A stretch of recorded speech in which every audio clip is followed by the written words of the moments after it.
Hello and welcome back to Dev Game Club, a weekly podcast in which two veteran game developers look at games from the past to discuss their relevance and impact today. I'm Brett Duval and I'm joined as always by my co-host, a man who in space actually can hear you scream. Tim Longo. There you go. Yeah. I thought you'd get that one. Wait. Not too tricky for you. Wait, what? No? Maybe I haven't then. In space, no one can hear you scream? Yeah, I got that part. You know what that is? That's from Alien, right? Yeah, okay. Yeah. That's all. Good. That's it. I'm just playing on Alien because we're playing on Aliens. Yeah, they're just as big of bastards as those aliens in so many other ways. I do my best. Yeah, XCOM, UFO Defense, final episode. Still kicking your butt, and we're just going to go ahead and tell you right now, neither one of us made it to Mars. No. And Tim, in fact, only barely made it to March. So, despite my best intentions. I mean, to kind of, I guess, jump right into that, and I'll just kind of tell that story, and then we can move on to probably more exciting versions from your side of things, because I want to hear, because a lot of, like we talked about, a lot of this game is those stories that you tell about how have things been going for you, and then you tell your personal story, because that's what's so great about these Sims. I still love the game, but I'm just I just got to a point of near disaster frustration with a difficulty spike that I hit with a terror mission in March that I don't like. I feel like my research track and what I have at my disposal is about where I should be for March. So with a few exceptions, maybe I could have brought more rocket launchers with me or something, but I just got hit with this terror mission where there's 5 of those flying disc things, 5 or 6. I don't even the cyber discs. Yeah, and probably about 8 or so sectoids, and then mind control was happening as well. And I've been kind of really honing in on these 8 squad members, so I was only bringing in 8 of them, but they're super decked out, and there's kind of specialists. And I've named everybody after Metal Gear characters, of course. Of course, yeah. And my base is Mother Base, and I changed it from Duville to that. And my next base will be Outer Heaven. So anyway, I digress. But I got this vendetta against the game at that point, because basically my last 3 sessions, all of them fairly long, was on this one terror mission, and I would not give up.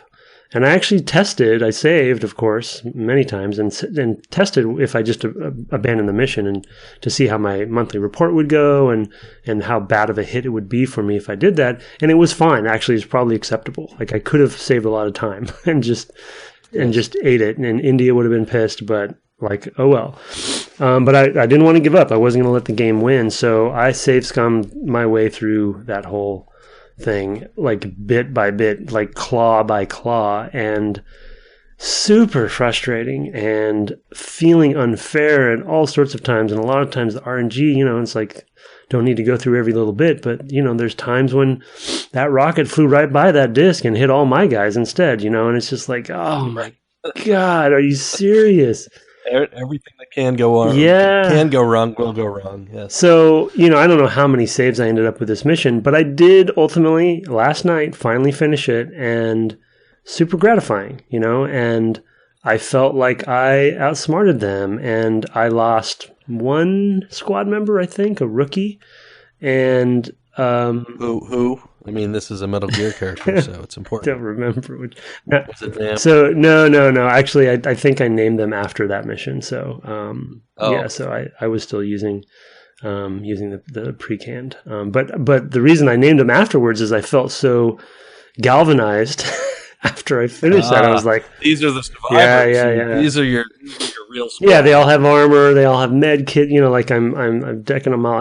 I'm close to plasma rifles. So I'm ready to go. But I ran out of time, and I only got half as many hours into the game as you did. So, but it's just a testament to the game, because I see what everyone has loved about it. all these years. And I do really, really think it's an amazing game, and I love it. I just think the difficulty curve and the tuning and the pacing of that and the escalation it's just maybe the nature of a sim. It's just sometimes the cards aren't going to go your way, and those are the times when people exit these games and they just stop playing, and that's the story that I hear more from people, especially since we started playing for the podcast. Like, I feel like more people told me their story of how I got to mission 3 and stopped, versus those who finished, anecdotally at least. But so how have you, where have you, So I'm in July. Last time I was at the beginning of June, I believe. I had just gotten through May and was into early June, and it was tough getting there, and June itself was also very tough getting through. I've had a lot of UFO activity just generally, and the UFOs have now gotten to the point where they can certainly outrun me, and they can also generally quite handily outgun me. But I have interceptor? In the interceptor. However, I have gotten the laser cannon, which is a thing that now you can put on your plane. So I've got my planes, my interceptors have heavy lasers, basically. That's another thing you can research. Yeah. So that makes it a little bit better. So I have usually I have a missile and laser combo, not using any sort of traditional bullets anymore. And then, so I've been doing my best with that, and then just trying to get to as many crashed UFOs as I can so I can build up lots and lots of stuff that I can presumably research. I've been pushing research forward on a lot of different areas. I got the plasma rifle and plasma clips? I forget what they call it. Clips, right. Yeah.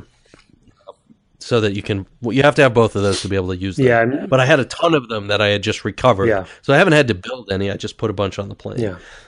Amusingly, the first mission I had them, I looked down at the inventory and I had a bunch of laser pistols and plasma rifles, and no ammo for the plasma. And I was like, that's really weird. I thought I put like 20 of them on the ship just so I would have it. And I'm clicking through and outfitting each person, and then the final person had in every single possible slot plasma. Like, there's 2 slots for the legs each. Yeah. There's 2 slots for the arms each. There's like a backpack, and then there's a belt, I guess, or something. Yeah. And this guy was covered in plasma gear. If somebody had shot him, he would have gone up like a candle. So I had to pull all those off. That was a really weird thing where I just, how did this happen? Yeah, the auto placement. The choices that makes are often terrible. Anyway, so I've been doing just a ton of missions, especially with downed UFOs. I also have an alien base in Central America that I haven't dealt with. And at the end of June, United States pulled out of XCOM. Oh. Which is a huge funding hit. Yeah. It was like $900,000 of my budget was coming from the U.S. And they pulled out, and it said in the description, they've made some secret pact with forces unknown. And I'm like, oh man, this is because of this base. Are you serious? In Central America. Yes. So because you didn't deal with it in time or something? Because I haven't dealt with that base. I went in there and I tried, and I got so much mind, messing with me so mind fast. Control. It was impossible to get into, even go a layer deeper into this base. So I was like, well, I'm going to have to come back when I have better armor. I've now researched the heavy armor, the powered armor. So hopefully that's going to help. I don't know. That might just make it so that I end up with mind control and I can't be taken down because I'm wearing this crazy armor. But we'll see. We'll see what happens there. It takes a long time to manufacture that stuff. So for me, I probably wouldn't be making an assault on this base until August anyway. Yeah. So it has been just pulling teeth to move forward. At the end of May, I was very concerned, and I had texted you saying, I might be done. This might be the end of my XCOM journey because I was so stuck. And that level of intensity has basically maintained itself. Yeah. There have been tons of UFOs in the air constantly. I've had more terror attacks. My most recent success was in Casablanca, which I couldn't let go. I love that movie. I wanted to save Rick's. So, I mean, it has been nonstop. And since you haven't gotten this far, I have seen ships on fire off the Tannhauser Gate. No, that's another sort of alien reference for you. No, I missed that one. That's Blade Runner. Oh my! Well, that's a deeper cut. Don't you remember? He's sitting there, and I've seen all these things, all these memories, like Tears in Rain. No, vaguely. I need to rewatch that before the new one coming out. But yeah, Philistine. Anyway, I won't be seeing the new one. But we don't need conversation. Yeah, totally different. That's just not a thing for the podcast. But anyway, I have seen. So you've seen the floaters, the sectoids, the cyber discs now, and the brutes that take up 4 squares, whatever the Reapers, those are called. Yeah, I think those are the Reapers. Yeah. I have also seen snake people. Oh, right. I've seen the chrysalids, the scary chrysalids that hopefully you'll encounter someday. Yeah. I have seen these blobby things. Oh no! And then these green humanoid aliens that. And some of these have multiple classes or forms. The blobby things, there's basically weaker and a stronger form. The green guys, some of them are armored and have like grenade launchers and stuff. It is the amount of stuff that gets thrown at you as you go into this game. I sort of thought at a certain point I had seen most of the stuff, and I didn't feel like, okay, well, there might be another alien type. Where after the chrysalids, basically, I was thinking, okay, I think I've seen that's got to be the top one because it's so scary. But the snake people are pretty scary too. They're good shots, and I've in clearing out another UFO, I had a whole bunch of them, and it was just like, this is amazing. They're so difficult here, and I finally got a good series of rolls where I killed every snake person with 1 or 2 shots, and there were like 4 of them very close to the ship when I landed. I mean, these are the things that happen where it's random layout. And one of the things I wanted to talk about as far as save scumming goes is I use the saves as sort of a way to do experiments. Yeah, right. Yeah, I mean, so you put a bunch of people out in these forward positions, and then somebody shoots a grenade at you. And you've got to save from before the grenade, and you go, how do I avoid... What's the rule that triggers that? Is it bunching people up too much? Is it bunching 2 people in the front up too much? And it seems like it's actually, I will fire at the center point of these 2 people. So if you can spread them out enough, they'll be out of the blast zone. It's stuff like that that's just crazy. Yeah. That you can sort of see the rules. I mean, I talked about last time, and so I won't go into it too much, about the chrysalids. I had worked out how I could attack the chrysalids as safely as possible. But every single one of them, there's something. And so I use the saves mostly as I didn't understand that rule. Let me figure that rule out here. I'll just load the save multiple times. I've certainly done that for bad random number generation that harms me. But most of the time it's, I didn't know that would happen. Are you still losing people in your missions, or are you trying to keep everyone as alive as possible?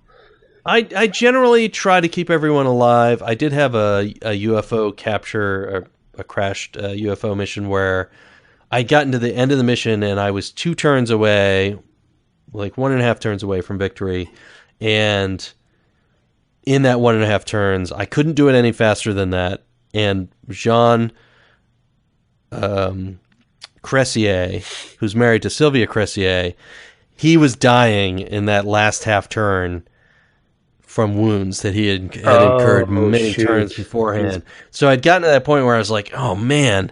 And I was trying to find a way to force the simulation to push the enemies into my line of fire sooner so that I could kill off the 2 things that were left. Yeah. I knew where they were, but getting to them in time. That's rough. Before Jean's death was not something I could do. So I kept working at it, and then I had to go slightly back from that because he's one of my most senior men. He and Sylvia are both very. He's your Solid Snake. I wouldn't say that, but he's good. So yeah, I mean, oh man, like. Yeah, the RNG, the interesting thing about the save-scumming for me, and it's just funny because of the term that we have created to name save-scumming what it is. You know, it's got a negative connotation, right? Because it feels like you're kind of cheesing the game or whatever. But the note I wrote down about this, especially for this game being kind of like the progenitor of this concept of how far do you go and how much do you live with the outcomes of things, to be pure with it. RNG, especially with a game like this where it's accuracy based and your success really is that die roll, kind of going back to the board game conversation we had. But the RNG really promotes and kind of causes the save scumming. Like if you think about it from a psychological perspective, and I feel like this genre specifically, I mean, obviously, I guess that's an obvious point, but I guess not until I had been so punished by a game like this did I really overthink about it. Do you know what I mean? Where it's like, yeah, of course, yeah, save scumming, that's a thing, got it. And games where I would save scum, maybe were more modern or something, so their balance and difficulty, ramp up and curves were maybe more appropriate. So I guess I felt like in those other examples, there's not one coming to me on the top of my head, but in those other examples, it felt like I was either save scumming less frequently or that the game was fairer. So I felt like if there was something happened, it was my fault. So, it was kind of more on me. But I feel like I save scum in this game to survive. At least, especially that last mission. But the last few missions, I've had some really successful ones. But last few ones, it's like I don't see how it is possible without doing this. And right. I can't imagine that was part of their core design, and that probably was more of a symptom of how the game ended up being tuned. Well, and I mean, I think you have to also keep in mind that people who played this may have played Laser Squad. Yeah. And so we're already attuned to... Yeah, potentially, yeah. We are probably more aggressive as players in the tactical game than anyone playing at the time would have been. Yeah, totally. I mean, the games I can remember, so the last this modern genre game, overall was popular at the time, so people were playing all sorts of versions of this, yeah. Right, exactly. And so people were aware. The last game I can remember really having to scum my way through was the end of the Temple of Elemental Evil, which would have been around 2000. Troika. 9, something like that. I don't remember. So no emails about that. I don't remember what it was, but it was the first one to do the maybe 3rd edition, which would make it actually older. But whatever. It was after, or was it? I think it was after Arcanum, right? It was definitely after Arcanum. It was Troika. It was after. Yeah, Arcanum. that game was hard. But I got to the end of that game, and I got to the final battle, and I could. On any given roll, I'd be like, "Oh, okay. Well, that didn't go my way. Reload every single roll because the final boss encounter was so deadly that I couldn't do it. And then going further back from that, Final Fantasy Tactics was a game that I definitely remember doing this with as well. So it tends to be these tactical combat games where win and loss can come down to just this one die roll. Yeah. I think with Final Fantasy Tactics, it was also a lot more of the scientific. What am I learning each time? Oh, I didn't realize that the spearmen could jump that far, lancers or Discovery. whatever. Right, and so I was because I don't read the manuals. I'm going to be figuring out a certain amount of this stuff. Oh, they can cover the whole map. Okay, well. There's nothing I can do about that. I have to tackle them sooner. I mean, things like that you would just kind of figure out as you play. Yeah. And yeah. and that scientific effort, it feels like what's going on here. It's learning this system, even with it throwing kind of new stuff at you. In fact, that just gives you new things to figure out and learn. Yeah. I do feel like once you've played through this game pretty deep, whether you beat it or not, you've learned so much that a second playthrough would probably be much more rewarding. And I can almost understand how deep the difficulty levels go and why. Yeah, that's a good point. And some of the letters we've gotten and people who've, that have written in and talked to us about the game so far, I feel like I remember from last episode, there was the one guy that said like, yeah, well, you guys are so far away from, Yes. and just kind of him echoing that it is so deep and there is so much time that can be devoted to it, and I think that's why I definitely appreciate it because of that. I just feel like, anyway, I guess I made my point when it comes to that RNG. We talked about it a little bit before, but just to drive it home, that double-edged sword of, and this is, it's a turn-based tactical game, and you want that sim to be there. You want those die rolls to be in there because they create that drama. But in your Temple of Elemental Evil example, like, I feel like that is really a fail on the balance curve, because you don't want to be in a place where you feel like you have to use the save system to survive, right? And Right. It's just not fun, like it's there definitely are the masochists out there that do appreciate that kind of hardcore difficulty, but I think if it doesn't feel fair enough, like you want to really ride that curve, and that's why making a sim terrifies me after playing this game, because not having made one, the multiple layers of this thing. We were talking about smoke inhalation in pre-show. I was telling Brett about that, which, I found out was a thing. It's in the manual. It's just very, very subtly mentioned.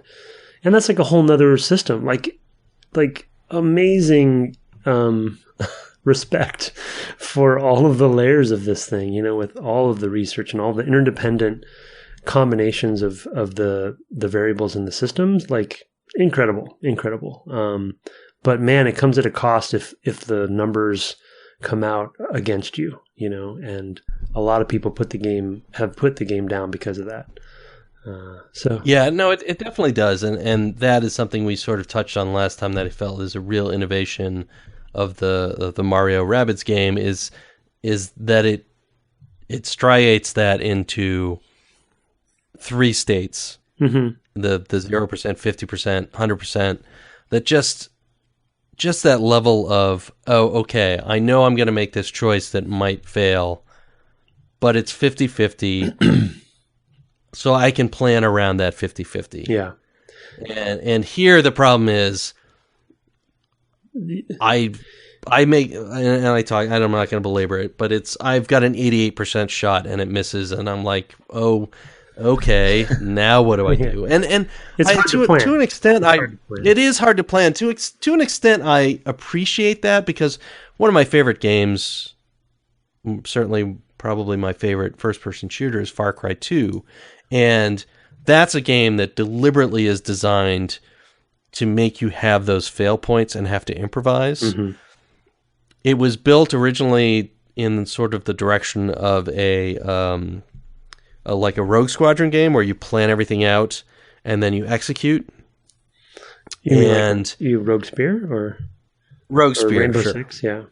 Rainbow Six, right? The early ones that had a tactical layer. Those are the games that mix in. Yeah, they had a specific tactical layer where you were planning, and this person's going to go here, and this person's going to do there. We're going to do this thing, and blah blah blah. And there was this whole planning. Yeah, the original Rainbow Six was incredible in that regard. Right. And then Far Cry 2 is sort of meant to be that, but from a first-person perspective.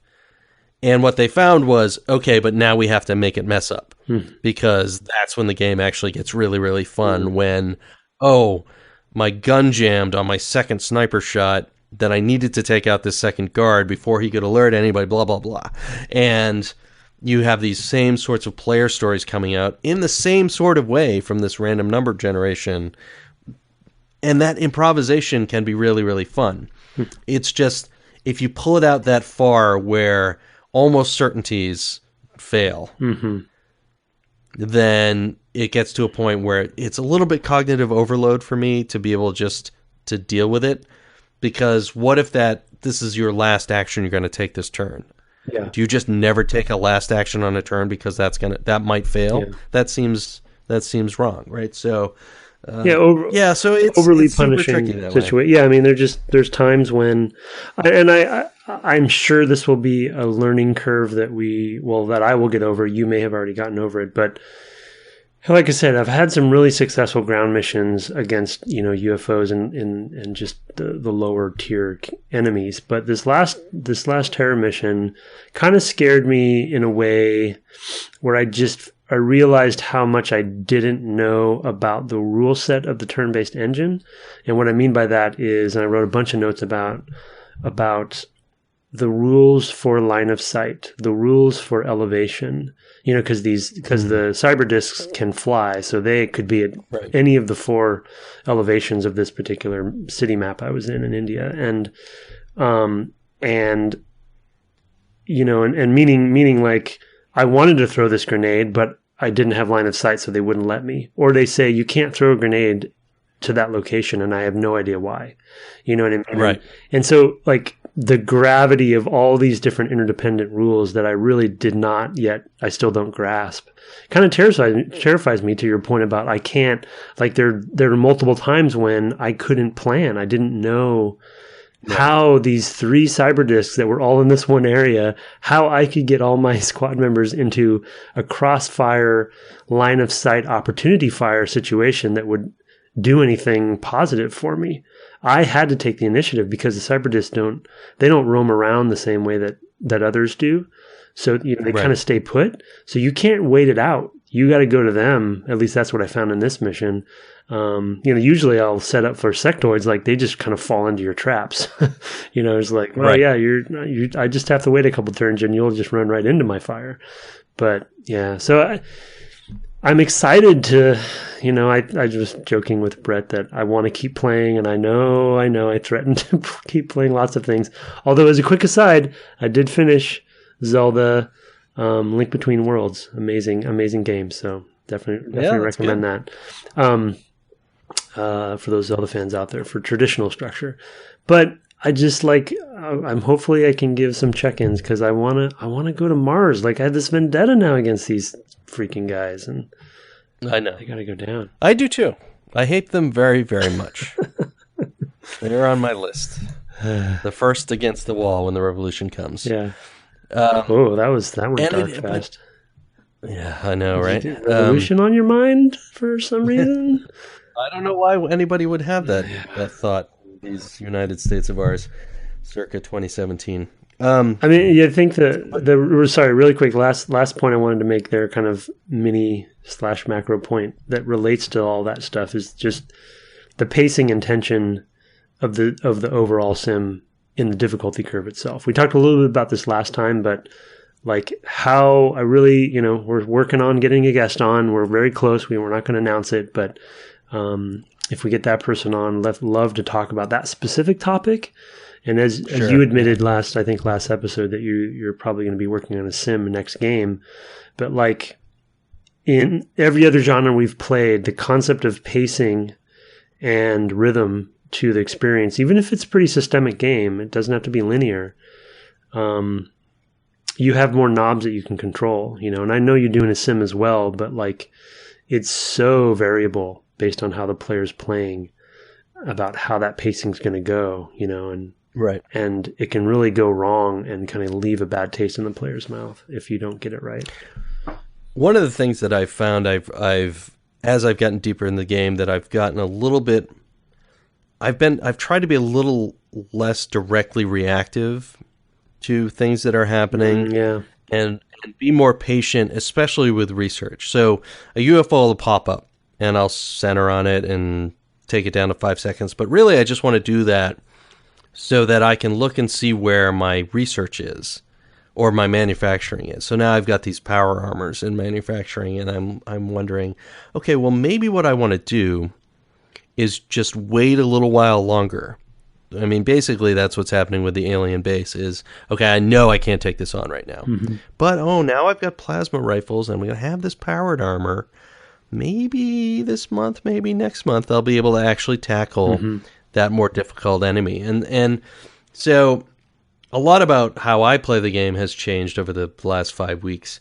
And I could see this curve, this learning curve feels like it could go on for quite a while. And that's a real accomplishment for a game this old.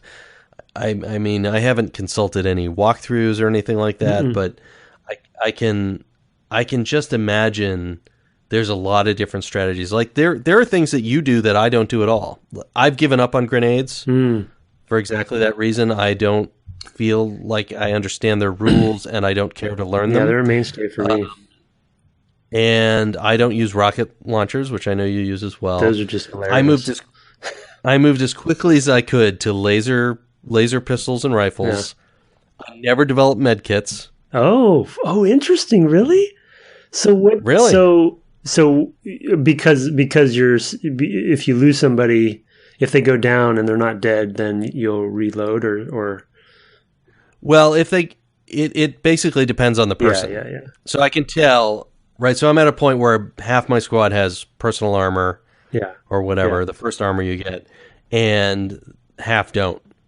And the half don't. Sorry. Yeah, that's how you don't make. Right. I'm sorry, buddy. If you're in the blue stuff, then I care. That's exactly what I did. Or if I can actually tell by weaponry as well. So the laser pistol, I basically outfit people appropriately. Yeah.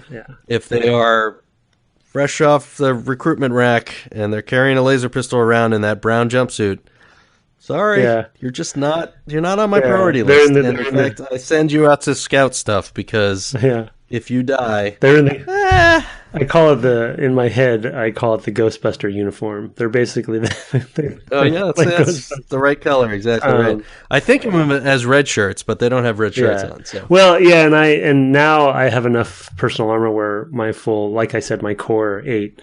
I actually bring in 9 because I leave one in the Sky Ranger that doesn't ever leave the Sky Ranger, but my core 8 all have that personal armor now, so I need to be more picky. But that's the other thing I do is I always bring 12 to 14. Yeah, I don't know.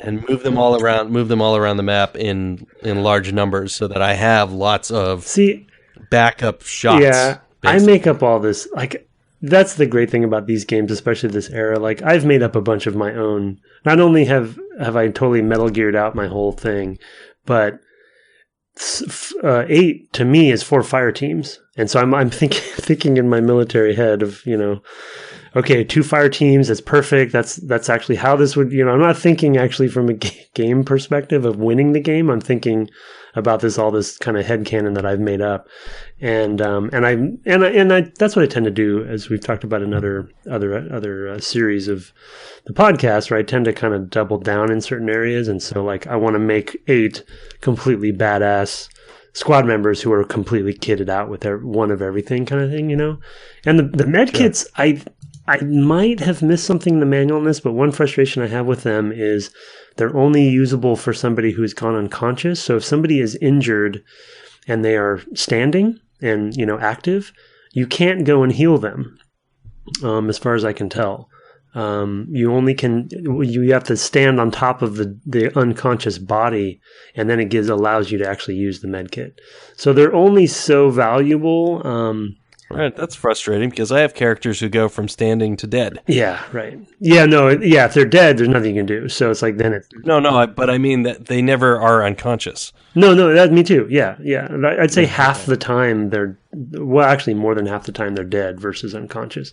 So the med kits are relatively, they're not that useful most of the time. But now I'm just kind of I want each member to be super kitted out.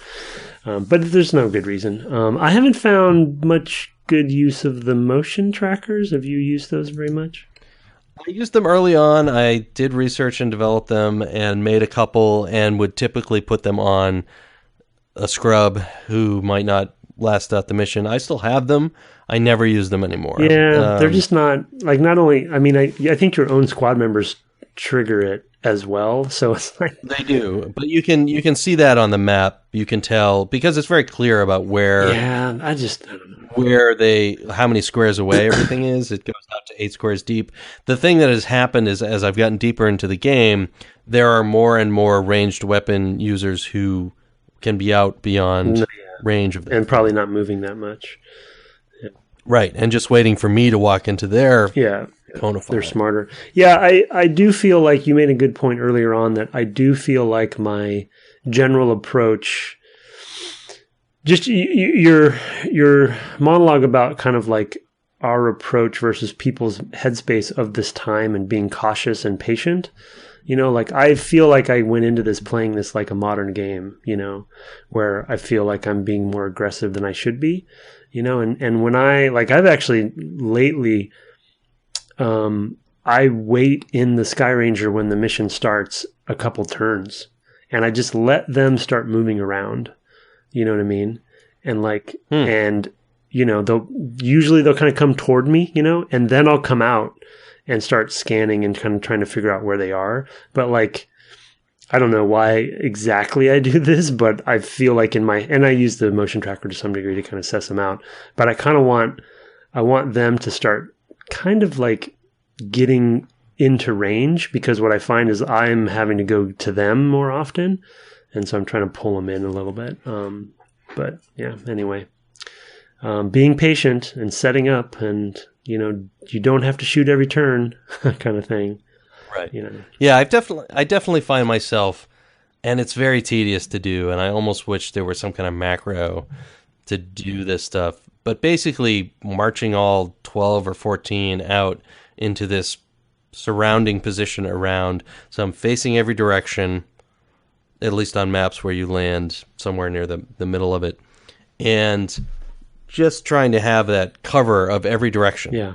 And that first initial step every time is tedious and takes forever and doesn't usually get much benefit. I mean, I did recently have a mission where that really paid off, because there was all these snake men who were nearby. So I had a lot of kills in the first turn, which was great. But most of the time, that's just a tedious, slow process, because I'm also moving them so that they'll have the time left to take a shot, and everybody's much more accurate now because these are all getting to be veterans, and it's nerve-wracking too, because right. There's so cumbersome to do that, but they might get a shot in and take somebody down, and yeah. I don't know. The rules around taking corners is still, I'm not really sure, other than flanking being something that I think I need to focus on doing more of, which did help me with the cyber discs in this last terror mission. But coming around, knowing somebody's around the corner, but being able to get a shot on that person without them getting an opportunity to fire on you. You know what I mean? So you can't even get into position to fire at them without them getting a free shot, or 2 or 3. So it's I started to flank more to try to get, if I know somebody's there, to get around them, because they'll have to turn around, and then you have so anyway. Right. They're just, yeah. So I've done the same thing, especially inside the UFOs, where the corners are quite tight often. I've found I have to do that a lot more. Right. Holocrawls, yeah, that sounds pretty terrifying. Yes, it's been pretty. I did at one point forget that the one character was firing some kind of explosive round. It's that big heavy gun that you get at the beginning of the game. I don't know what it is, but it's probably a heavy cannon. Yeah, something like that. And I took it into an area and started firing it, trying to just get enough spread on the damage, and it started blowing up all this equipment. and it's just oh my god, all these consoles are going up, and then when that one explodes, the next one explodes, and next thing you know, we're all dead. Yeah. I had because of this chain reaction of stuff, and that's just great. Yeah. And that's at the tactical level a really fun bit of design, of just having these mousetrap sort of things that can happen, or Rube Goldberg things, where it's just this chain of events that you should have been able to predict, but it didn't occur to you that was going to happen until yeah. No. I mean, the tile based system that they have, and all of the different, we talked about this a little bit before, but all the different states of the tiles, and like you said, the chain reaction kind of material aspect of each of them, right? The explosive, and there's even damage type stuff that goes on, right? And just that last, I mean, I'm sure this is like this for you as well, and everybody, but that last terror mission, by the time I was done, because I had to use so many explosives on so many cyber discs, so I used all my grenades and all my rockets, and I was just down to, nail biting. But like that city was gone. And then because they're blowing up walls and left and right, and I'm throwing grenades. And in fact, they had grenades too, the sectoids. And the last cyber disc was near a gas station. And so I got to experience that story you told early on. And I was like, okay. And he was kind of surrounded by some of my guys. And I had a nice long shot from the heavy cannon that got and killed him at the end. I was like, okay, I think I can blow him up and not hit any of those tanks or any of those, gasoline gas pumps. But he blew up and then caused a chain reaction, and like 8 pumps just boom, boom, boom, like one after another. And then like 3 of my guys were caught in that. Yeah. So it was it's so good. Yeah, as terrible as it is to have to reload that save. Yeah. It's awesome when those things happen. So it's a feat like this. Man, it is. It's an amazing game, and I'm just bummed that I've only scratched the surface. But no, maybe I'll be able to stick with it. We'll see. I'll give XCOM updates as we go, and we'll see what happens. See what happens. Well, let's take a quick break. Come back and quickly do our pillars, which I think we've pretty well covered in general. Yeah, I think we kind of and do quickly as we can some feedback as well. Sounds good.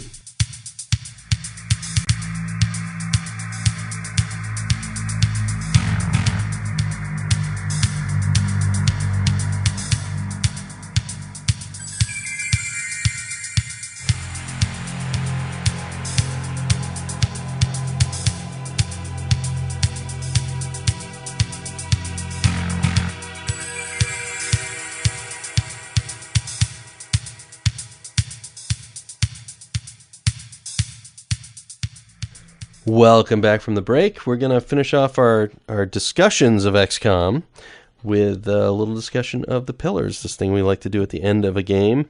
Talk about what works particularly well and what we would take away, particularly if we're making something of this genre. Why don't you go ahead? You take your first shot, as it were. Yeah, I think we have hit a lot of these, but I guess to sum up, it's hard to sum up in a few words, but the multi-layered, I guess, interdependent systems that this game shows, and it's to some degree, it's not even in the base management side. Like, I'm even just talking about the ground combat, taking the turn-based model, turn-based tactical model, and I think there's a good reason, like we said, that this is the sort of ultimate example, because when you take the rule set and the RNG and the level, the procedural level design and kind of material system that they have, and you mix all those together, it just makes the pillar is just sort of, I guess, boiled down to this sort of incredible machine of interdependencies that you don't get in a lot of games. You get systemic games, like in a shooter or something with physics or other sort of resource management systems and stuff. But this is like, it's really distilled down to its purest form. I think a lot of it because of the turn-based, it can allow that stuff to really, like we talked about, those chain reactions to happen. But the layer of depth and focusing on that depth was clearly something that they set as a goal. And I kind of can imagine, as we talk about from time to time on the podcast, you can imagine those meeting rooms or the two brothers at their desks talking about what they're going to code that day, and they had the idea for smoke inhalation, and what the repercussions are of that. And Right. It feels like they just kind of implemented everything they thought of, and I know that's a gross generalization, but there's just so many layers to it. And it's just really like, it feels like that robustness was an important goal for them. Yeah, absolutely. It's one of those things in design that we talk about, or in development, I guess, that we talk about, where even though this is a game that has multiple layers, and I'm talking about sort of the different layers of economy, with the science economy and the manufacturing economy and the space economy and the time scale, all that stuff that happens sort of at the geopolitical level. And then, of course, the whole thing with the nations. Like, there's all that stuff that's happening up at that level. But as we discovered when we were making Republic Commando, you can have all this cool stuff you're thinking about, but second to second has to feel like a really good shooter. And here, that tactical combat has to feel really, really good. Mm-hmm. And it has to deliver on all of that stuff. It has to deliver on basically its Laser Squad origins before it can go and deliver on all these other things. And it's so impressive that all of those aspects are so fleshed out to be so complete. You know, I think about the motion detector and I'm like, well, these guys saw Alien or Aliens maybe, and I guess Aliens, and we're like, oh well, we have to have a motion detector. Mm-hmm. Yeah. And any number of things. I bet you could go through this game and just pick out 70s and 80s movie places where this stuff came from. Well, even, I mean, when some of the aliens you described, some of the aliens you described, it's basically it seems like the alien races are just this potpourri best of all the terrifying aliens that we've seen, you know, kind of in one whole like faction. They've all joined forces for some reason and have it out for us. And the only thing they don't have. I've been doing some of the research on those and getting the dissection, and it doesn't help you in any way that I can tell, but it is funny to see the alien autopsy thing open and tell you some flavor text that just grows this world. That's awesome. Yeah. I mean, it's pretty fun. I mean, well, anyway, yeah, you should go on if you have a pillar you want to throw in there. I have a second one I want to talk about. Well, I mean, for me, it's the player-driven stories aspect that I think is central to any sim. Any good sim is going to have the crazy moments. Yeah. For me, first meeting a chrysalid, but then in that same mission figuring out how to tackle them was probably the most satisfying aspect of the game for me thus far. And they feel very personal because of everything else, because of the random number generation, and it feels like, oh, this was my special thing that happened to me. And every player, I mean, this is when we talk about the water cooler stories, every player knows that they are having these experiences and everybody else is, and they want to talk about that. Yeah. And because that is the thing that is a shared experience across the game, across multiple playthroughs of the game, is these crazy little moments that all these systems came together in an interesting way. Mm-hmm. So yeah, that network, that kind of incredible machine of tactical, where it just created, it's what people take away, you know, every story I've heard, and people at work kind of talking about it because they know I'm playing for the podcast or whatever, and they're just like, they tell me a story about their journey, you know, and I mentioned Morgan when we used to, you know, commute to work, and he would tell me about this game and all the stories he would tell, and especially with which is a segue to the other pillar I want to mention that we've talked a lot about, but I think I think I can boil this one down to sort of a word or a couple, and it's really just the escalation of the game. Like it seems like they really wanted to focus on this sense of escalation where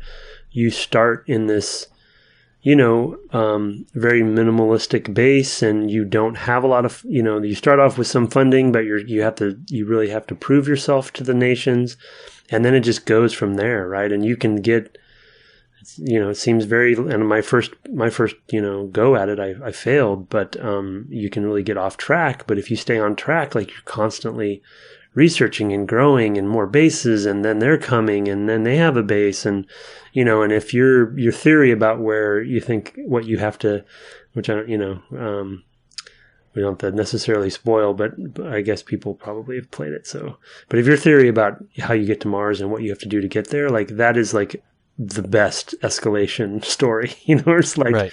This is how we're going to take them down. You know, we're going to fight fire with fire. And I just love that sense of empowering. You know. It's great because it takes an invasion story and turns it into a counter invasion story, which is just terrific. Yeah. I mean, that's just so turn the tide. Exactly. Right? That's just so. That's such a. It's so balanced.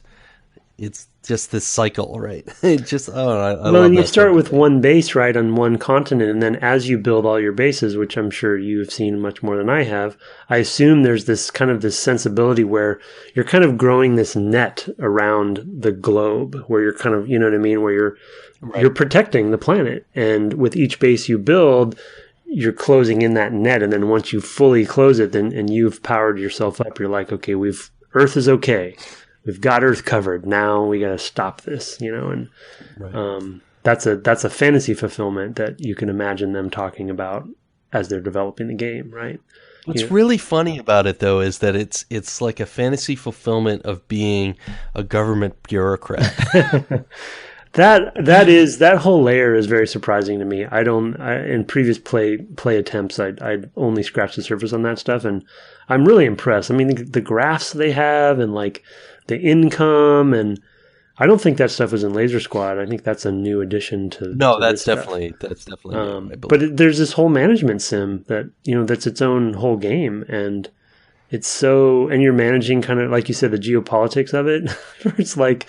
And that's why I didn't want to let that terror mission go, because I knew India would pull out, and I was like, "No, you're staying in."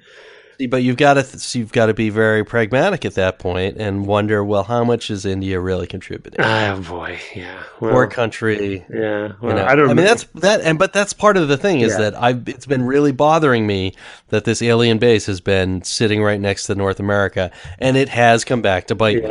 Yeah, that's a great and that level of stuff is just. That's just terrific. Yeah, that you can be worried about that and be able to make decisions like, okay, well, it's in Russia. I hate the Russians anyway. Oh my God. You have some Cold War-itis going on there or something. That's right. Yeah, so hopefully when we get the guest on, I am saying when, being optimistic, I would love to ask the question of what didn't make it in, because this feels like a game where all the ideas that they had, they found a way to make it work, because there's just so many, like when you told me about that base and that the US, joined forces with that base, like well, maybe that's my assumption, but yes. Well, an unknown force, like what else could it be? But yeah, okay, fair enough, maybe not, but the fact that there is a base, well, when you told me that there is a base on the planet, that was even like, they didn't technically need to do that, They're just they said yes to a lot of things when it is really in this era. You could maybe do that more because you're a smaller team and maybe less expensive to make the games at the time. But still, like it's impressive to feel that about a game as a developer, at least. Maybe players didn't realize that, and I really want to know what maybe they said no to, and why. I feel like players would have. At the time, felt that this was a very generous game. Yeah, probably. I think that's why it was such a hit. It still feels generous. Oh, it's incredible. It's incredible. Generosity is one of those things, and maybe that would be another pillar for me, because I really do think that games that are very, very generous with how much they give you are just inherently remembered very fondly.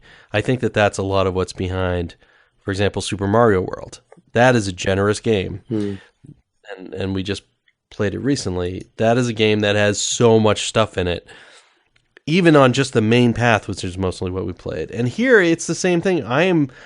I keep being surprised that, you mean there's another level of armor I can research? Oh my God, I can learn. I've got these other, I can do UFO navigation. I'm just constantly finding new things I can also research. I've been getting these alien bodies and containing them. I have dozens of them, and I can just dissect every one of them, and it will tell me something. Mm-hmm. I mean, all that stuff is just so much stuff. And it works at the same level, too, of being a little bit overwhelming because you don't know what's important. Mm-hmm. But again, that super fits in with the theme, and so it doesn't really really bother me at all. Yeah, sense of experimentation and discovery, and Exactly. And, yeah, and I think that's the one thing that only pays off the first time. And so I'm glad that we're playing it, that it's the first time for both of us to play it, because it does. I don't think I would remember that sense of discovery as well if I had played it 25 years ago. Yeah, I'm actually very intentionally, I'm very intentionally staying dark on the game, like not looking up anything, not asking people for hints, at work or something, and other than the manual, because I think that is definitely a big part of the game. I think with this genre, because we haven't played a pure sim yet, it really all of the interdependent systems, like a sim can be generous in a different way because it's a sim. Do you know what I mean? Because you're building procedural level design, you're building these systems that are just going to run in their kind of like Rube Goldberg way, and every time you add one of those, as long as you have thought through how it interconnects with everything else, it's going to add another layer of depth in there that will add to that generosity. Because it just all scales because it's a sim, versus a linear game or a semi-linear game. Yeah, for sure. Anyway, yeah, it's a gem. Glad we played it. Or are playing absolutely. And, at some point we will. Yes, at some point we'll actually. Hopefully, both of us will finish it. I suspect it'll be sooner rather than later for me. We'll see what happens with you. Yeah. I do wonder. I'm still, and this is amazing to say, 40 hours, I think you said? You're at 41 hours. 40 hours in, I still don't know if I'll succeed. Yeah. That's rough. That's terrifying. Right? Yeah. Right? I mean, I feel like if I'm methodical enough, I will succeed, but I don't actually know that. And I still have this alien base sitting there in southern Mexico that's just making me very nervous. Oh, those alien bases. Yeah. So, all right. Well, let's just continue on here instead of taking a second break. Yeah. We've only gone 15 minutes, and let's try to get to. We had a couple emails this time, and so I will also grab a couple reviews. You can send your comments and questions to devgameclub@gmail.com. You can also ask them on Twitter, and of course we love to hear your reviews on Apple Podcasts, which was formerly, I guess, iTunes. I sent you the first one from Nick. Yes, Nick. Have we heard from Nick before? Nick Faulhaber? Not this Nick. Okay. No, we have heard from There's Nick a Nick. before, It sounded familiar, yeah. Hi, guys. Yes, I thought of that name shaving this morning. Okay. That was a stretch, but I'll give it to you. Hey guys, love the podcast. XCOM was one of my favorite games back in the day, and I'm enjoying hearing your thoughts on it. During the podcast, you mentioned performance issues and suggested the emulation is probably capped at a certain CPU speed. This is most likely because there was no cap on how fast the engine would run, and on faster computer times went by too fast on the Geoscape for it to be playable. I was unable to play the game for years because of this. Keep up the good work. Great work. Yeah. I think I mentioned that I had that experience playing Dungeon Keeper. Yeah. Originally, so this is a development thing, right? One of the things that people didn't do as much back in the day was code in a sense of time. So typically when we update games these days, we also send in how much time has elapsed, real time, how much time in the real world has happened. Right, yeah. When we do the computation. Back in the day, that was an extra multiply for everything that you would do. So if it was a tenth of a second, for example, and you were moving at some rate, you would figure, I moved a tenth of a second times this velocity. This is how much I moved. In games of this era and before, it tended to run on a very specific machine, and they didn't want to spend the extra time to do those extra multiplications everywhere, which were somewhat expensive, and certainly every cycle counted. So they just wouldn't do that. And they would just move things, as in my example, they just move it a certain amount per frame rather than how much time has elapsed to move it this much. It would be just move it this much, whatever that number is that they pick. So the faster the machine goes in a second, if you're moving 20 frames versus 10 frames, you're now covered twice as much distance in the same amount of time on that faster machine. So yeah, that's a whole thing. Ernest Adams actually wrote a series of articles called Bad Designer No Twinkie for years on Gama Sutra. I think he did it 11 or 12 times, which was a collection of design things. And this was actually one of them in the first couple of years, that games have to be cognizant of time because machines are constantly getting faster. And a lot of older games are difficult to play or almost impossible to play before the advent of Moslo, which was a DOS emulator that let you control basically what kind of machine you were running on. So anyway, good long-winded discussion. No, that's good. I have a second one here from Joao, who we have heard from before. Sounds familiar. When we were talking Planescape Torment, so I think back on episode 61. Anyway, Joao Vitor Bispo Galvao, sorry if I massacred any of that. I recall in the old email he said we could just call him John. I won't think any less of you if you don't finish XCOM. Greetings, Brett and Tim. You guys already discussed pretty much every aspect of the game except psionics, I guess, and nothing much could be gained from stretching this playthrough any longer, as much as I enjoy hearing about the setbacks, start-overs, and everything wrong you do. Many of them are things I also did. Yeah. Well, my quickest story is about when I decided to Iron Man for the first time. I named every soldier after Game of Thrones characters. If they had decent stats, they get a main character. If not, they'd be named after any minor character from the book who I happened to remember at the time. My elite team ended up being a bunch of side characters that I would constantly put in danger, earning them more battle experience and all the sweet promotions while everybody important died, tucked out in the back. In the end, everybody died unceremoniously, and I lost the game. Considering the source material, I guess I should have seen that coming. That's great. Steam claims I've played 150 hours of this game. Oh, geez, I wish it was so few hours.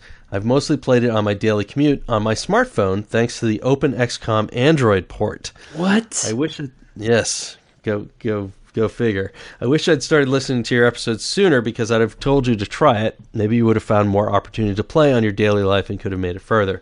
The guys at OpenXCOM have done a bunch of other stuff too, mods that can completely overhaul the game, but I don't like those so much. So what I wanted to ask is about the mod community.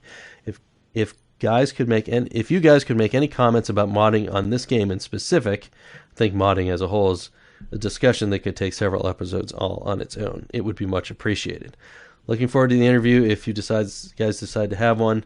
Also, your podcast got 5 of my friends and me playing System Shock 2 for the first time just a month ago. It still holds up so well. You guys have an amazing podcast. Keep it up. John. So, awesome. Mods. I am not familiar with mods as far as this game goes. No, not this one. Mm-mm. No, so we can't really comment. Certainly, it's a part of modern XCOM, I believe, because all Firaxis games, as far as I know, for years now have been pretty moddable, because that tends to be, for PC games, another way to sort of extend the life and build the community around your game, even if only 1% of your players actually ever go through the trouble of making a mod.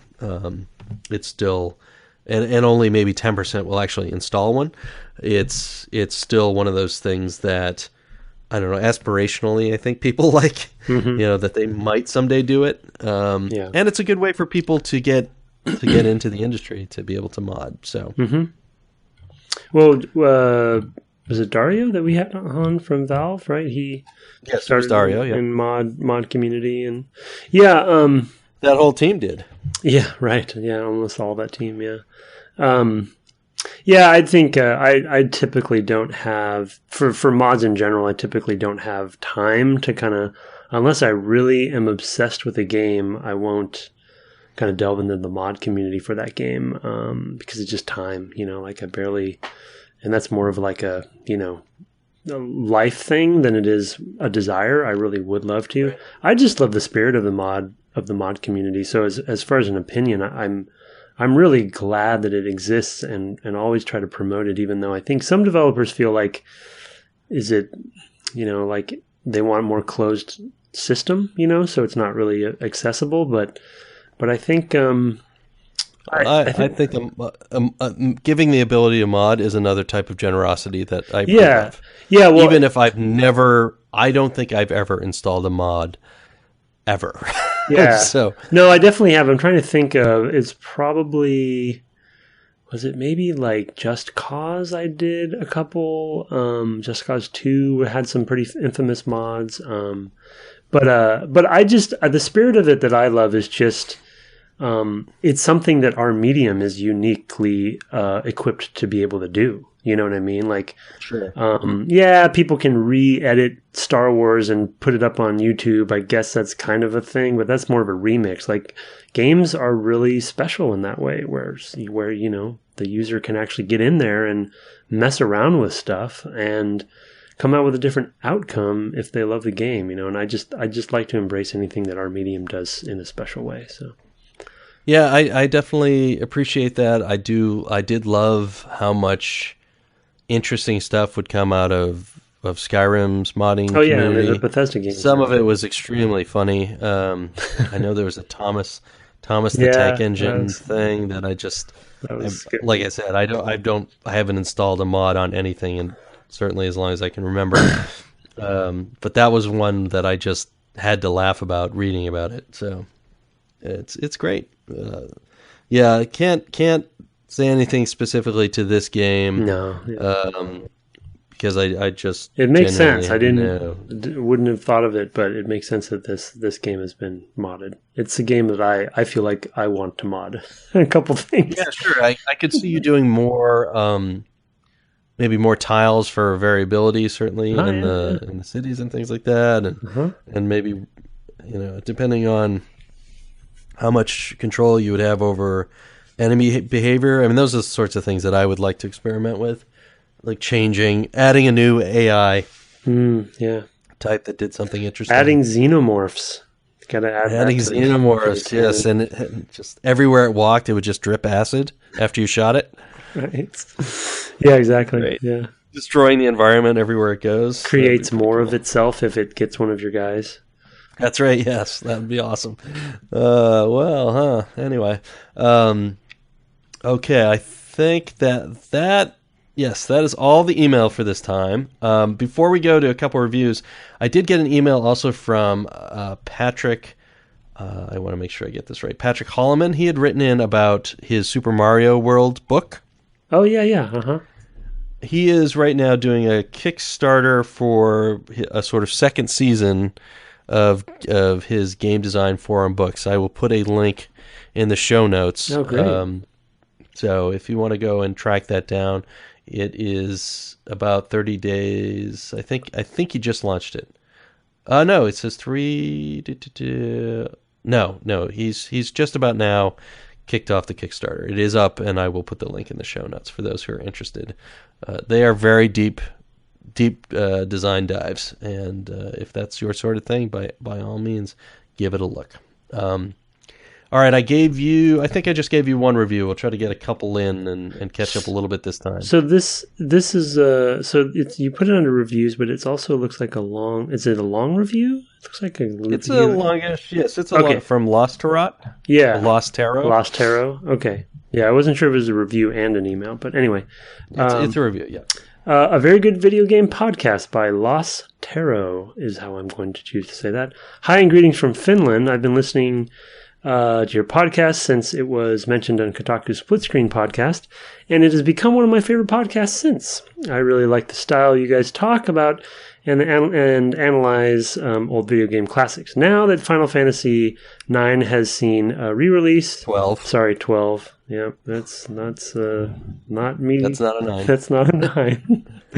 Roman numerals. Final Fantasy 12 has seen a re-release as a remaster on PS4. Oh, that's right. They did a full re-release on that. Right, this summer. It would be really nice to hear you do a podcast about Vagrant Story. This is one of Brett's Okay. Which is another JRPG classic. Making you read it. From the same director as Final Fantasy XII had. Both games were directed by Yasumi Matsuno, although he didn't finish his job on Final Fantasy XII because of health reasons. Oh, I remember that. Vagrant Story was released in PS1 in 2000, and it has a special place in my gamer's heart. The technical achievements they achieved with the game's graphics, cinematic cutscenes, and story really blew my mind back in the day. Hope you guys have a nice summer. Keep up the good work. Yes, Brett will not shut up about Vagrant Story for probably since I've known him, and the only way it's so good. The only way I can get him to shut up is probably playing it on this podcast. The thing is, it might be hard to track down. I don't know if there's how available it is. So what is different about Vagrant Story than, say, a Final Fantasy game? Like, why is it so good? Like, sum it up in a short way. So it's not a party JRPG. It's a solo and more action RPG. Oh. So it's I think I remember you showing me some of this stuff back. And it's got a very unique rendering style. It looks amazing. It looked really, really good even playing it PS2 era. It really held up very, very well. But you are basically trying to execute moves in succession and get these limit breaks, they're called, where basically you get to a point where you can hopefully just chain together a bunch of attacks and do a ton of damage. Is it Dark Souls-y? No, I wouldn't say it's like that. No, it's more like a fighting game where you can do those exactly, more like a Devil May Cry. Yeah. That's a good example. It's not quite so, but JRPG. It's certainly not as stylish, but it's a JRPG. Huh. And it's got a really, really great 3D engine for the time. It's really amazing, and it does have, as I recall, a full 3D camera, sort of like a Metal Gear had. Metal Gear Solid 1, where you can look at any perspective. Right. And it's character focused and all that stuff. It was, it was a really terrific game. It came out in 2000, I think. But I don't know that it's ever been released on... Oh, it says PlayStation 3, so it is possible, I guess, to play it on something later. It must have gotten ported. And it's possibly downloadable onto PS4. They do have some emulated games as well. But, yeah, fantastic game. Great suggestion, Lost Row. We appreciate it. I don't know that we'll get to it anytime particularly soon, but it's definitely on a list of games I love from back then. So, yeah, we do have to talk about our next JRPG sometime maybe next year. Yeah, definitely. I have to really think about it. Like, which one? Okay, I have this podcast is Brain Food by JQ. Yes, that's my real name. JQ Public, maybe? He says, just going to say it straight up, I love you guys. Aww. I first heard of the cast from Brett's somewhat recent Kotaku split-screen appearance, and I decided to check out the Resident Evil episodes you guys did. I've pretty much eaten up all your episodes since. Tim, I love your humble, conversational approach and the insight you bring to gaming. I love that you haven't played many JRPGs or platformers, which is a perspective that carries a very unique critique for your commentary. Brett, I'm more in line with your style. I'm a big fan of all the reading, watching you do on your site, which you need to update. Oh, story about that in a minute. I picked up Delilah's 0K based on what you said about it, and in the Eco Shadowcast, it was phenomenal stuff. And appreciate the wit and logic you bring to the conversation. Overall, you guys have such a strong outlook on gaming and somehow manage to spend hours speaking on the intricacies of games, most of which, luckily, I've played. Still waiting for you guys to run through Metal Gear Solid PS1 and Silent Hill 2 PS2. Also, I will now forever be waiting on Halo Life 3.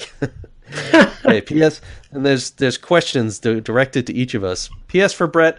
What did you think of Emily Ruskovich's novel, Idaho? I just took a writing class with her at the University of Denver, Colorado. She's top-notch. So I'll get to that in a second. And then PS for Tim. Who is the greatest Metal Gear character of all time? Big Boss or Revolver Ocelot? And then in quotes it says, you're pretty good. which I assume will mean something to you. Huh. You want me to Greatest answer? Metal Gear character of all time? Well, he said greatest, but then gave me a multiple choice question of two of them. Well, but you could go contrary. You could make a different argument. I have a favorite of the 3 games I've played. Oh, okay. What's yours? It's the woman who trained him in. Yeah, that's mine too. Boss. MGS3. The Oh, boss. really? Yep. That's just boss. Boss. The bot. Yeah, boss. I think the boss. Anyway, she's probably my favorite all time. From Metal Gear 3 you're talking about, right? Yes. Yeah, she's the one you fight at the very end. Yeah, that's one of the most memorable fights of any game for me. And I love that character. I love the story of that character. So that's my go-to answer overall. But between those two characters, Ocelot does have this weird place in my heart because of his character and versions of his character throughout all of the history of the games. It's just such a fascinating way that Kojima has used that character because he like Snake and all the various versions of Snake, he's there all the time too, but he comes in different iterations because of the time jumps and stuff. And but man, Ocelot in 5 specifically, or I will say V, being a hardcore fan, not 5. We'll talk about that someday. I love old Ocelot and how he kind of plays into it and all of his twists and turns, because he starts off, kind of where he did and kind of ends up where he is. So, yeah, but Boss is my go-to. She's I love her. Yeah, great character. As far as what I thought of Ruskovich's novel Idaho, it was... what I remember most strongly about it, and this goes back to like January or something, so it's a little bit behind me at this point. But what I remember most strongly about it is it really established a mood and a tone, and it went some surprising places. I thought it was going to answer more questions about this mystery that it sort of sets up of what happened on this one day, in the past of the novel. And it doesn't really directly address it. You just kind of have to be at peace with that, and at the same time, it sets up this whole tone that is really just quite amazing. I think Ruskovich may have had some poetry in her past, and so yeah, it definitely. It's awesome that you got a chance to take a writing class with her, JQ. And then you said that I need to update my website. So here's what happened with that. Oh no. I installed TypePad, I guess it's called, Movable Type, 3.14 in the beginning of 2005. And then I didn't update it, ever. And eventually, they updated the Linux stuff on the server that hosts it to the point where it will no longer do the stuff, the authoring stuff that I needed to do. So I have to find a way to update it from 2005 to present day so that it will still run on the Linux that they're using. And that will be a project for some Saturday. I tried just to do this massive jump ahead to the latest, and it didn't work. So I backed it up. I have to restore that back up and then try to do like a piecewise, do a version at a time from 3.14 to 13 point whatever that they're on now. So that may take a little while. I'm still keeping track of everything that I read and watch. It's just going to be a while before I can actually post anything to the site. Oh, that's tragic. It's embarrassing. I'm not going to lie. You're a programmer, for Christ's sake. It was a good strategy until it wasn't. Yeah. Also, update your iOS. God. It took 12 years. So, yeah. I'm not going to update my iOS because then I'll lose Drop 7. Yeah, I know. Just it's going to bite you someday. Well, anyway, we do definitely digress. Thank you very much for your reviews. Like I said, we love reading those. So kind. It warms us. So it really keeps us going to have all the feedback and everything like that. We're going a little bit long, so let's give a quick shout to what might happen next. We're still trying to nail down when we can interview our guests. There's a bit of a time zone difference, so it's making it a little tricky. And hopefully that will happen, and we'll get that next week. Mm-hmm. But if not, we will play a bit of the modern XCOM, the Enemy Unknown, XCOM 1, I think, is just the place to go at this point. Yeah, we'll do one of our kind of typical bonus episodes where we reflect on the bookends of like the this game and then the modern version of that, which I haven't played. I haven't played the new one at all either. Yeah, so I'm looking forward to seeing, in particular, the usability improvements, and we'll definitely talk about that stuff. And then some of the questions we had about things like research and knowing what you're going to get for the investment, to be able to make sort of better plans around that stuff. I'm really curious. Yeah, I'm excited. And to be honest, like as I've talked about on the cast before, I think I have that dumb OCD thing where I don't like to play things out of order. Somewhere in my silly brain, I had this notion that I'm not going to play that version until I play the original, which I had made that plan a long time ago before we started the cast. So, I'm assuming you're going to play Terror from the Deep and Interceptor and a couple others before you get to in this. my rule set, I did give those a pass, so I just wanted to play the original before I because I wanted to play the Firaxis one so badly. This is only moderately compulsive disorder, my friend. This is not obsessive compulsive disorder. Okay, all right, moderately. But anyway, I have that. It's ridiculous. So just not around video game. But now that we've played this, I feel I can jump in. So do we want to talk about what's after that? Just give people a chance to track it down. Yeah, why not? Let's okay. As we did last year, we're going to do a horror game for October. We're going to try to do something that, at least from my research and memory, is not super long, but I think has tons of interesting stuff to talk about. And that is Silent Hill 2, which I played on the original Xbox, but you can get as PlayStation 3 or Xbox 360 as part of a collection. There's a Silent Hill collection. So that's what you'll be tracking down. Mm-hmm. Yep. It's still available on Amazon, so you should be able to get it. And just leave one of those Xbox 360 copies for Tim to get to, because there aren't too many of those left. But yeah, it's a game that I particularly love. It's probably my favorite horror game. Really, favorite? Yes, I really like it. Of all time, kind of thing. Yeah, yeah. Well, and that's one of the things we have to talk about because there aren't tons of them. Yeah, we want to talk more about that as we were. There were more. I feel like there were more on the PS2 than maybe any other. Yeah, machine. I think Resident Evil and then also I guess Silent Hill did kind of like open that door, and there were a bunch of people trying to jump on that bandwagon to some degree. But I feel like franchise-wise, Clock Tower and Fatal Frame, especially in the PS2 era, but not a lot of them stuck. There's none of those franchises are really around anymore. It feels like, and I just am surprised that there aren't more Western horror games. You have Amnesia and those guys, and a few other odds and ends. Condemned and things, but there really isn't any. I feel like I'm blanking on something, but there's really nothing. I don't know. They just don't do well, I guess, over here. Yeah, they're not. There is some indie stuff like Soma. Yeah, same. That's Amnesia, right? Yeah, same people. But yeah, it is. There's some specialists for sure out there, and there's some Cthulhu. And I have thoughts about why. So we'll definitely get into that when we talk about that on the cast.